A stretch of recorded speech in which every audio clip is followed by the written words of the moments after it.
So hello friends, இன்றைக்கி பார்த்தீங்கன்னா நம்ம சுந்தர் சி சார் நம்ம ரஜினி சாருக்கு ஆல்ரெடி ஒரு ஒன்லைன் ஒன்று சொல்லியிருந்தார். ஸோ அடுத்து நம்ம ஜெயிலர் 2 முடிச்சுட்டு நம்ம ரஜினி சார் டைரெக்டாக அந்த படத்தை தான் நடிக்க போகிறதா இருந்துச்சு.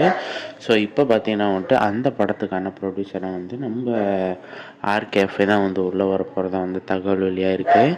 அண்ட் நம்ம சுந்தர் சி சார் ஒன்லைன் சொல்லும்போது அது ஒரு சிம்பிளான ஒன்லைனாக, பட் அதை நம்ம ரஜினி சார் ரொம்ப பிடிச்சி போய் ஓகே அதை நம்ம கதை பண்ணலாம், நீங்கள் இதை டெவலப் பண்ணி இதில் நிறைய மாஸ் எலமெண்ட்ஸ் வச்சு எடுத்துகிட்டு வாங்க, நம்ம கதை பண்ணலாம் அப்படின்னு சொல்லியிருக்காரு. ஸோ கூலி படத்துலையுமே நிறைய மாஸ் எலமெண்ட்ஸ் வைக்கிறோம் அப்படின்ற பட்சத்தில் அந்த படம் சொதப்பிச்சு. ஸோ மேபி இந்த படம் நல்லா வைப்பார் அப்படின்னு எதிர்பார்க்குறோம்.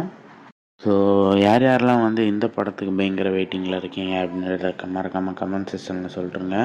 அண்ட் இந்த காம்போ பற்றின உங்கள் ஒப்பீனியன் என்ன அப்படின்றத கமெண்ட் செக்ஷனில் சொல்லிட்டுருங்க. ஸோ சினிமா சம்மந்தப்பட்ட நியூஸ்லாம் உடனே தெரிஞ்சுக்கணும் அப்படின்னு நினச்சிங்கன்னா நம்ம சேனலை சப்ஸ்கிரைப் பண்ணி பெல் ஐக்கானை கிளிக் பண்ணுறேங்க. அப்போ தான் நான் போடுற நியூஸ் எல்லாமே உங்களுக்கு நோட்டிஃபிகேஷன் மூலியமாக வெளியே வரும். நன்றி நண்பா.